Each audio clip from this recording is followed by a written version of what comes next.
পূর্বাকাশে কুয়াশা ভেদ করে উঁকি দিচ্ছে সূর্য। এর আগেই খেজুর গাছ থেকে রসের হাড়ি নামাতে শুরু হয়েছে গাছিদের ব্যস্ততা। যশোরের নলেন গুড়, পাটালি ও ঝোলা গুড়ের সুনাম দেশব্যাপী। গুড়ের চাহিদা থাকায় যশোরে প্রতি বছর কার্তিক মাস থেকে শুরু হয় খেজুর গাছ ছেঁটে রস সংগ্রহ ও গুড় তৈরির প্রস্তুতি। পৌষের মাঝামাঝিতে পুরোদমে চলে গুড় উৎপাদন। ভোরে খেজুর গাছ থেকে রস সংগ্রহ ও তা জ্বালিয়ে দিনের অর্ধেকটা সময় পার করছেন তারা। বর্তমান বাজারে ভালো দামও মিলছে।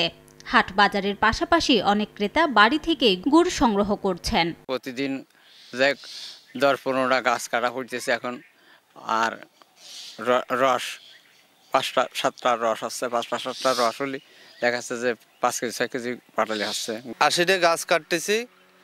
প্রত্যেক দিন গাছ কাটা, পাড়া, বদলানো সব নিজেরই করা লাগে। এবারে আপনার গুড়ির দাম মোটামুটি খুবই ভালো অন্য বছরের তুলনায়, কিন্তু রসটা কম গাছে। খেজুর গুড়ের উৎপাদন বাড়াতে বিভিন্ন উদ্যোগ নেয়ার কথা জানায় কৃষি বিভাগ। বিভিন্ন প্রকল্পের মাধ্যম দিয়ে বিশেষ করে স্পেশালি এই যশোর অঞ্চলের বিভিন্ন জেলাতে চাষিদেরকে, বিশেষ করে গাছিদেরকে আমরা প্রশিক্ষণ দিচ্ছি, যে যাতে করে তারা তাদের পেশাটাতে ধরে রাখতে পারে এবং ভালো মানের গুড় কিভাবে উৎপাদন করতে পারে সেই প্রশিক্ষণ কিন্তু আমরা তারা দিচ্ছি।